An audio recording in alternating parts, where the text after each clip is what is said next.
I am back with Justin for another exploration using the tarot and exploring gay subjects. And today, what we have decided to explore is gay shame, which is an incredibly fascinating topic, and it touches all of us in many different ways. And just at the top, I think that the best book I've read on it, I don't know if you've read this book, but it's called Velvet Rage. Have you read Velvet Rage, Justin? Velvet Rage is an excellent book specific to gay men in particular. Yeah. Another book I would recommend for everyone, gay men very much included, is David Bedrick's new book as of November of last year called The Unshaming Way. Oh, wow. I love that. Yeah. So, because being gay and having shame is very, very real. So we thought, why not? Why not ask the tarot? We're going to ask the tarot two questions today. The first one is going to be what is shame in the specific context of being gay? And then afterwards, we are going to ask tarot about maybe some insights, tools, discoveries that we can use to overcome gay shame.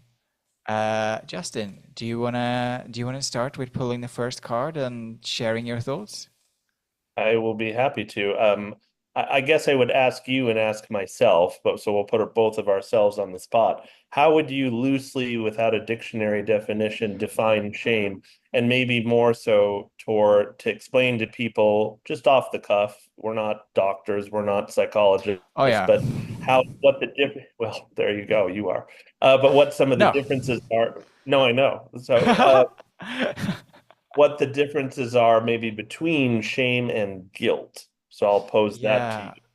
It's a really, really good question. And I listened to a podcast where they explained it so eloquently, the difference between shame and guilt. And I actually don't know if I can explain the difference between shame and guilt um,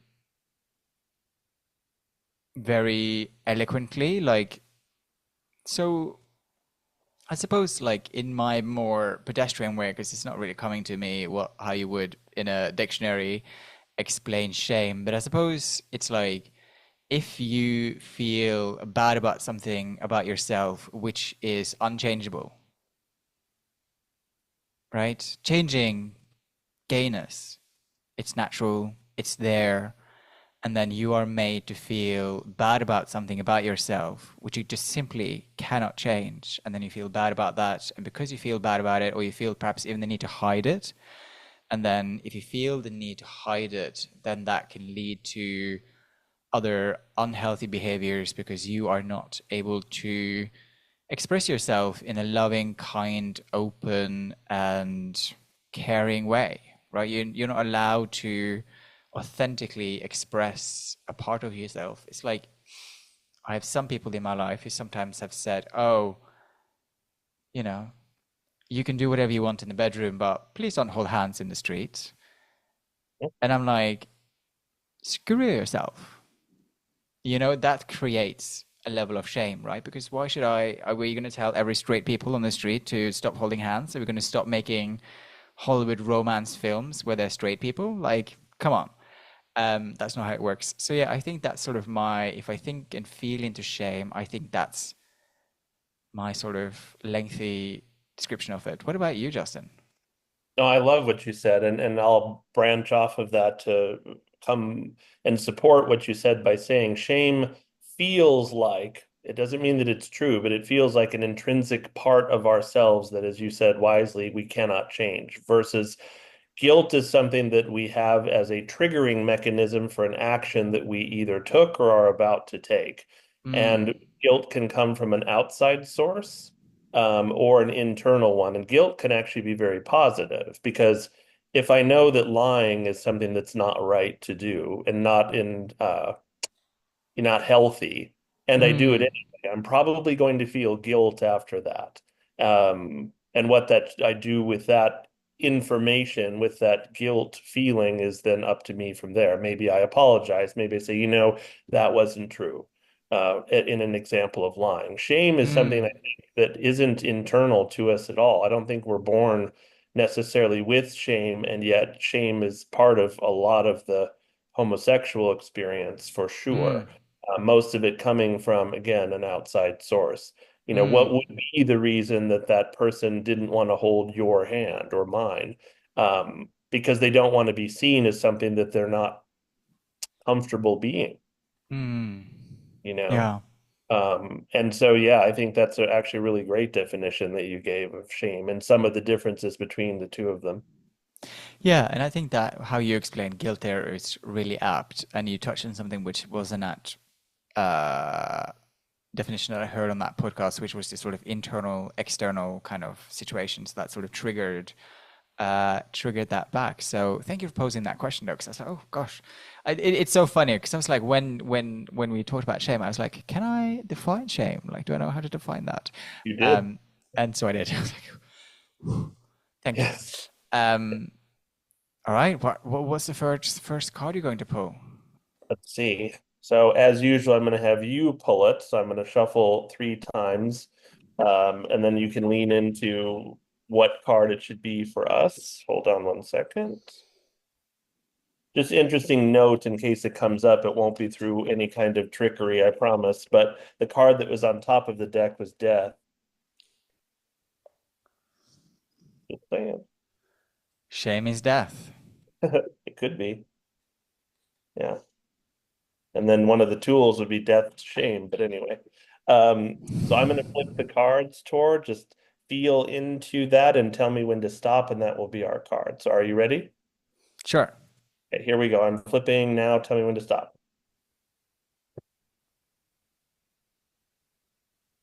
Stop. Right. And this is really powerful because it didn't want to leave my hand. And whenever that happens, it's like a pay attention to this. That's how I would intuit it. Is this card reversed? Yes or no?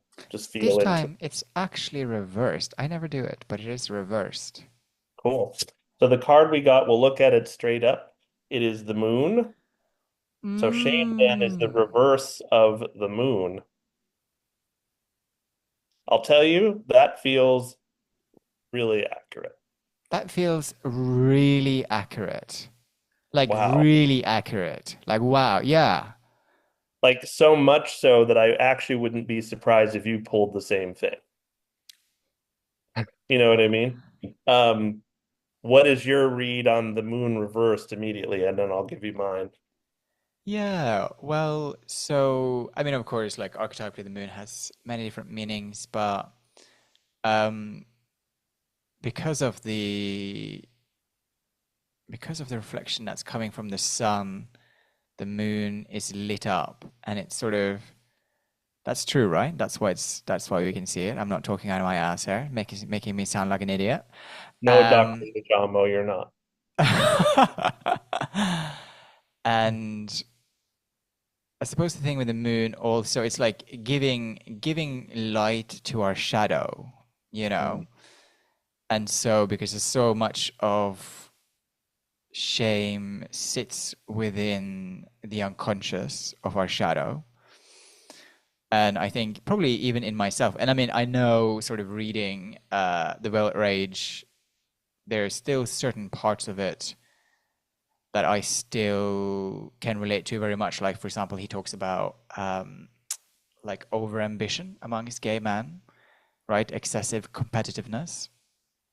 And so I have sometimes thought about that. Perhaps some of the root of my competitiveness and overambition sure. comes from that shame. Even though I've been very lucky, right? I was like accepted by my family. It was fine, like no problem. But it's still sort of in the subconscious, right? Because you're growing up a gay man in a straight man's world. And so I think that the moon then being reversed, and we were asking what is shame in a gay context. I mean, I think it's probably true for everybody, but I think it's just about what lies in the subconscious in our shadow, which is not illuminated by the sun and it's impacting us in negative ways that we are unaware of. And it's leading perhaps to behavior that in some ways can be unhealthy.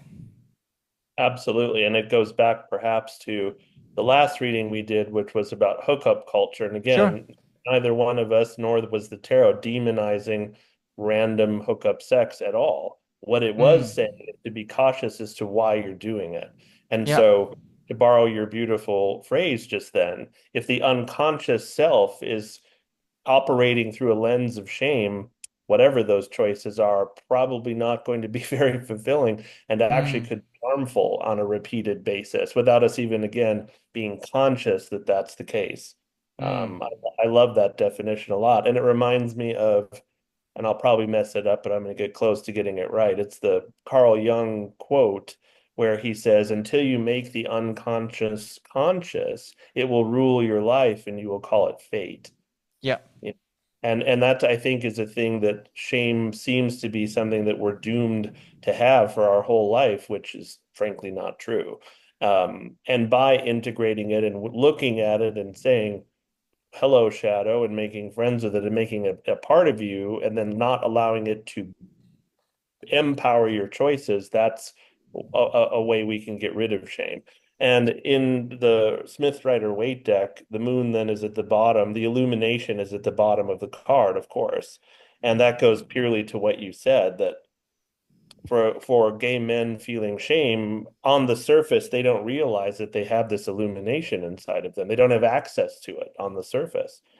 You have to do work to unearth the shame, to unshame yourself, as David Mm. Benner says, as I said in the title of the book. And these little pieces of God that are here on the card then also are at the bottom. You know, we're not allowing, when we're operating through shame, we're not allowing the divine, or however we want to talk about that, to shine through. We've Mm. literally covered the brightest parts of ourself with the blanket of shame. Mm. I love that. Also makes me think about illuminating your asshole with getting the sun coming. Anyway, I thought that was funny when you said it was when you said that the moon was at the bottom and illuminating. Anyway, I have a Very vicious mind. illuminating. Yes. Um, which is quite funny. But yes, exactly. And I think that I suppose this is one thing that maybe gay men s- mm, are unable to recognize that actually, and which is obviously something Rio comes into quite a bit, which is that we have lots of gifts, but those gifts are, yeah, hidden beneath layers of shame, and we have to get through there Well, to. society has largely said they don't want them. Mm, And the invitation of this age in particular, and I don't mean the age of what year you were born, but the spirit of this age, meaning 2025, as we're recording this into the near future, is to reawaken it, to again, to change it from a reversal, to put that on top and to mm, shine those gay gifts into the world. And we can only do that in the most pure way by integrating that shadow and that shame and saying, huh, look at this. It's doesn't belong to me. It never did. It was given mm, to me by my parents, society, people at school, wherever we get it from, probably multiple sources. mm.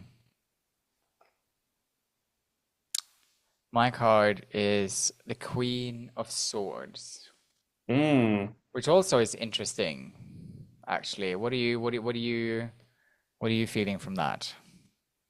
Well, I think with the Queen of Swords coming alongside the moon, but separate from it for this point of discussion, is swords of the mind. They rule the mental, they rule literally our thoughts and beliefs, we could say. And yes, that incorporates our heart space and the rest of us too. But if we're operating purely out of the mind, the court cards when they emerge are always us. So it is our beliefs about ourself. And again, I think a proper ruler, a queen, a king, a proper ruler who's a queen, she's doing the work to look at the world around her, to look at the decisions that she's making, the proclamations that come from the throne, and really asking, is that for the benefit of the kingdom? And I don't, I Mm, think gay men often we don't do that. We don't stop and say, is this me or is this something that's put upon me?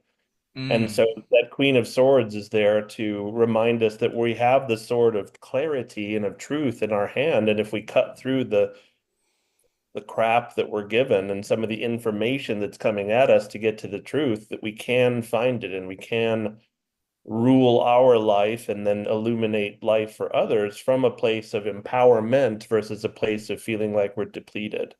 Mm.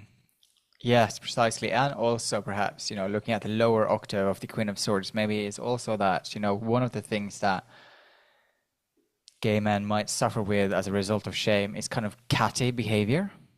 Yeah, cutting down. Exactly. Cutting down and sort of cutting other people down, and she's got that sword. So perhaps one of the sort of more lower octaves Mm. of the Queen of Swords is that kind of catty behavior that gay men sometimes can have, basically. Where just thinking about the swords and like cutting people down and being a bit ruthless, basically. And so again, it's about, and obviously the mind is really important, but you know, how can we become the Queen of Cups? Yeah. How can you blur those two together and then Yeah, incorporate that Queen of Wands, which is spirit or soul as well? So it's heart, soul, and mind. And then you yeah, can put that into action with the Queen of Pentacles, we could say. yeah. So, yeah, but if you've isolated it to just be the mind, you're, like you said very well, you could be prone to cattiness. I think gossip is a big part of that for gay men. There's a reason why a lot of the whispers and bloggers and did you see this celebrity gossip and whatever are either gay men or have a big gay following. Mm, precisely. Um, which two cards will you get for some insights to overcome um gay shame? Yeah. Yeah, some tools to help us and insights. That's great. So let me shuffle them again and then we'll have you pick two in the same fashion. And do you want me to read them both at the same time or should we look Yeah, at one at 'cause there might both? be some Cool. synergy. Yeah, I was feeling that too. All right. So I've mixed the moon back in, so if we get it again, it will be interesting. Ooh, look at you being rebellious. I know, cheeky, and here we go. All right, so I'm going to start flipping them just intuitively again. Tell me when to stop. Here we go.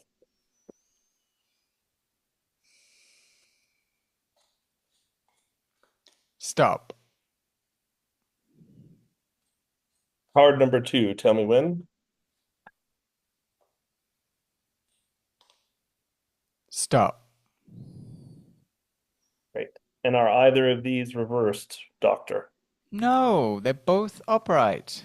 Yeah, I feel that too. So the first card is the King of Cups. Oh. I love that. And the next card is, oh, interesting, the Ten of Swords. Ooh, the Ten of Swords. I love that for this power tool, insight into shame. Tell Yeah. me more. Tell me All more. right. Personally, I love when the Ten of Swords comes up because while it looks a little bit dreadful, folks, this is a person who's been stabbed with 10 swords. They're lying there bleeding next to this beautiful water. Maybe the sun's coming up. Night is still present, however, in the card as we see. But tens are completion. And it goes back, I think, to your Queen of Swords pull, which is the invitation with this, and one of the tools we can use is questioning our beliefs and Mm. questioning the shoulds in our life. Should can be the worst curse word in the English language because who said you should? Mm. Who said who you're supposed to be or how you're supposed to act or that you can't hold hands in the street or whatever example and whatever form shame might take? And beyond that is healing. If we were to keep going, we'd be back at the Ace of Swords, which is blessings and insights and freshness and clarity. So on the other side of putting to death some of those beliefs that we might have held on to that don't belong to us is how you get past shame and unburden yourself with something that again never belonged to you. So I really love that Ten of Swords. Mm. That's really spot on to me. That is really, really spot on to me too. Love it. Both of them. How about the King of Cups? What do you think there? Yeah, so it's being in charge of like what you know about yourself, what you feel. It's not just mental because your mind is only there to protect yourself, and your mind doesn't know, your mind only knows what's happened in the past. It doesn't know the future. But feelings can give us insight to who we are in a way that the mind cannot. And with these two cards as our tools, they really work together, the mind and the heart. You know, Mm. it's not easy to look at those 10 swords of shame. It's not easy to look at our beliefs and to challenge them. But when we do that, there's a fulfillment, an emotional fulfillment that is unlike anything else. You know, if I've unburdened myself from 70% of the shame in my life, which feels right for me at this moment that I'm doing this, I'm not going to say it's all gone because there's little things that will come up Mm. even on a monthly basis. But yeah, I'm not the person I was at 25, still burdened by a lot of it. And that's the progress. That's some of that growth and evolution that can come from it. I'm still growing. I'm not here as a perfect person. There's no such thing. But I've integrated a lot of those things and I've gotten rid of the things, a lot of them that do not belong to me. And so I can stay in a King of Cups place of empowerment. So I know what I feel and what's me and then what's not, what was put upon me. Mm. It's also very much about letting, like those two cards together. I think it's also about allowing yourself to feel, Amen. Yeah.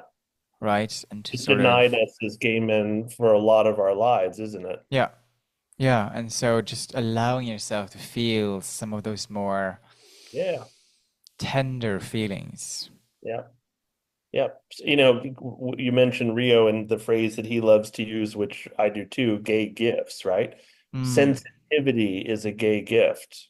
I would dare say that all gay men have a level of sensitivity, whether they are conscious of it or not, that others don't. And that's a gift, but that's the thing that's been shamed. I mean, why are some of the words that are thrown at gay men sissy?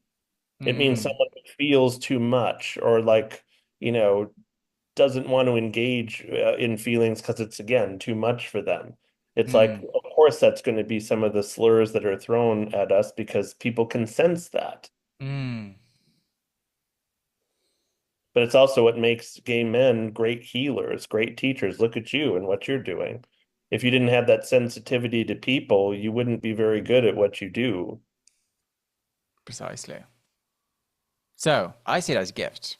Just gotta befriend it. Yeah, Um, so the two cards that I have pulled, I have pulled the Nine of Swords, nice.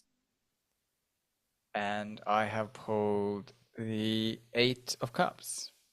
Yeah, makes sense. And I mean, just as like a phrase, this is just like, just let it go. Yeah. You know, just it's not like, oh, get over it, mate.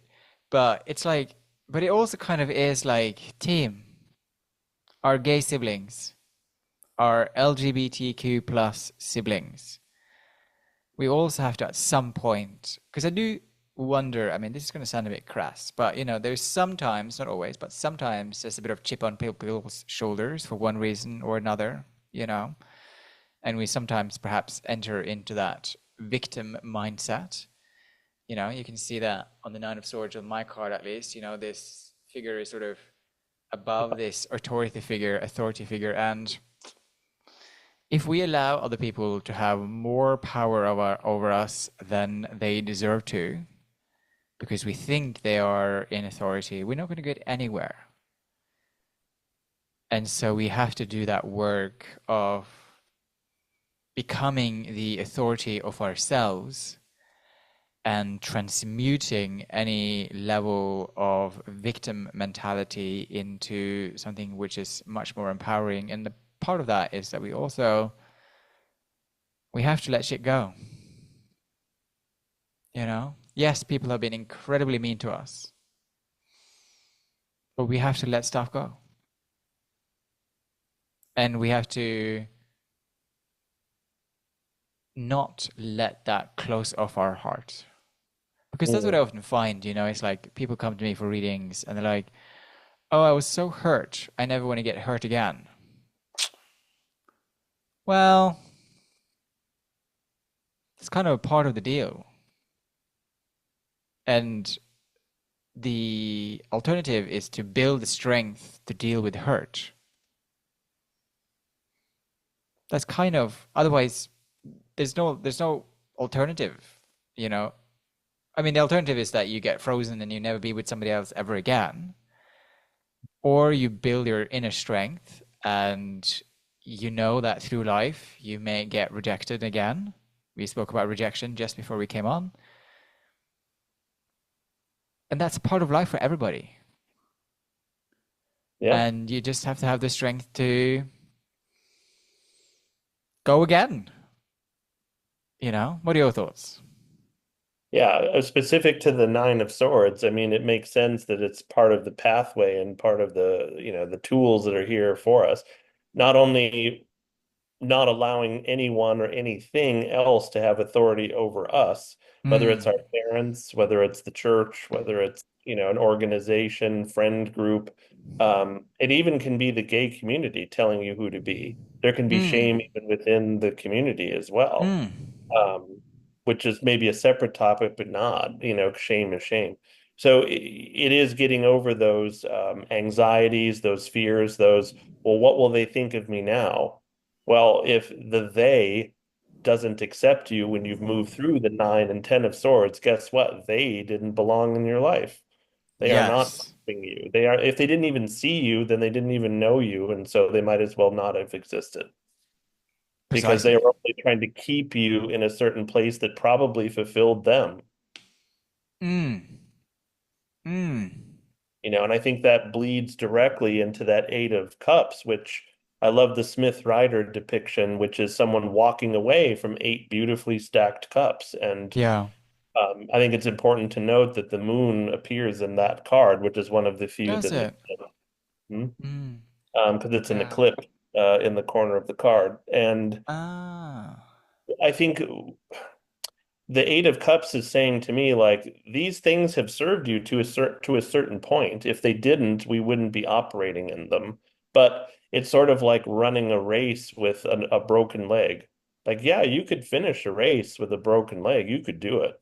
But why Yeah. would you do that when you could be healed and actually run it and have pleasure in doing so and finish it faster, etc. So Yeah. the Eight of Cups is recognizing like this has served me to this point, and now that I see that it no longer does, I walk away from it. I walk away. Yeah, yeah, yeah. And sometimes that means walking away from people. It means walking away from the way that you were before. So you show up at the next whatever class reunion and wow, Tor, you're different. Yeah, you're damn right I am. Thanks. You know Yeah. what I mean? Yeah. Yeah, yeah. There's this meme on Instagram which says something such as, I don't know, I'm going to paraphrase, but it says something such as, "Oh, you've changed." Yes. Or something like that. Like it goes in that. It's like, yeah, precisely. And that was the point. I was going to evolve, I was going to transform, I was going to elevate, all of that good stuff and just move on and integrate whatever it's been haunting me from my past and just now let it be in the past, basically. Yeah. So, our fellow gay siblings, let it go. You know, I think that's important. Now I forgot both of my cards. Don't let anyone in authority trying to have power over you because it's to their fulfillment, like you said. Move past that, outgrow it, recognize that it's happening, and find ways to evolve beyond that. Yeah, and then stay open hearted with the King of Cups, you know, and the Ten of Swords. Do you want to give us a quick recap? Yeah, and with the Ten of Swords, be willing to let those beliefs go. Be willing to allow new ones to come in and take their place Yeah. that are real, that are serving you actually, that are because the Ten of Swords too can be death to an old identity, Mm. an old way of being. And again, that's based on the foundation of what we believed. And Maya Angelou, the late great Dr. Hmm. Maya Angelou, says, when you know more, do better. And Mm. doesn't that feel so much less punishing than other ways to phrase that? And so if you're whatever, 50-year-old gay man and you're like, oh my God, I've lived my whole life in pleasing other people, so I've denied who I was. Well, now's your time to be born anew. It's not Yeah, too late. There's no such thing. it's never too late. It's better to have No. done, it's better to be late than never. That's what I mean. If you got 1 week of being your most authentic self, that's more beneficial and more beautiful than someone who's lived half a life and lived 90, 100 years. Mm. The other thing too is like we're here for service to others and reflections to and from each other. And, for you, Tor, who does this work in such a beautiful way and in multiple avenues, you couldn't do that work if you weren't constantly doing this work of looking at like things that don't belong to you and things that aren't working. No, I couldn't. Absolutely not. Has to be You'd be, ongoing. no, I have to check myself. I have to check myself all the time, like that's what I mean. all the time, because Yeah. otherwise you'd so easily, Yep. Yep. And you those know. little patterns or thoughts or beliefs from the past that were linked to shame, again, they can pop up again in new ways. But now it's easier to spot them and go, oh, look at you. You're back. Whoosh. And you don't need to be here anymore, you know? Yeah, I do that Oh, sometimes. I'm like, oh, you're here.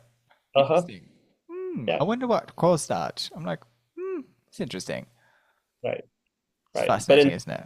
I'll say this in a funny way to kind of maybe close, if Hmm. it, as it were, don't be shamed about being shamed, because That that will is just keep so you in a important. ball of shame. Yeah, don't feel shame about feeling shame. Yeah, because yeah, precisely.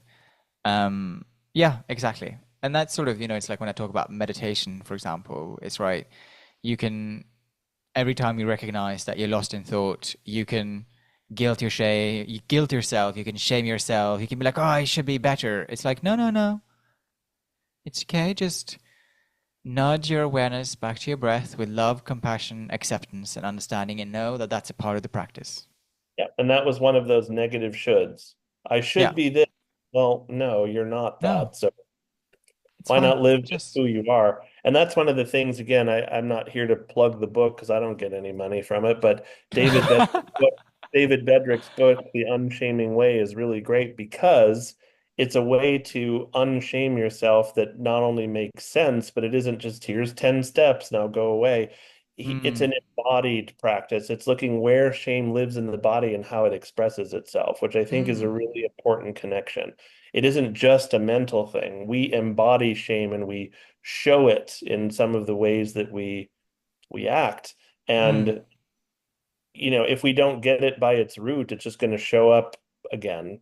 mm, Um, and that's part of that process. And when David works one-on-one with people, which I've been witness to, and you can find him all over YouTube just talking about it. And he's, very impassioned about what he does. His whole life is dedicated to this topic almost in particular. And he works with gay men and straight men, etc. But um, it's looking at what the body is telling us, not just mm, what we would say. And he he helps you find what's really trying to come forward. And I think that's so important to say and really beautiful, that underneath that shame is something so powerful and so rich and so rewarding. It's shame that's blanketed, it covered that light, like we talked about with the moon reversed. um mm, so, homo brothers, let your light shine for real. I know that mm. sounds like the gayest phrase ever, or like something that's maybe a little cheesy, but it's true. I think it's too true. Let your light shine. And I think that is a beautiful place to close. Letting your light shine. Thank you so much, as always, for doing this, Justin. I think we had the most fascinating conversations, and we will be back here in a few weeks discussing another LGBTQ plus gay, queer topic using the tarot and see what kind of insights and conversations that it might spark between the two of us. Thank you so much, as always. Wonderful. Thank you so much. Bye, everybody. Bye, everybody.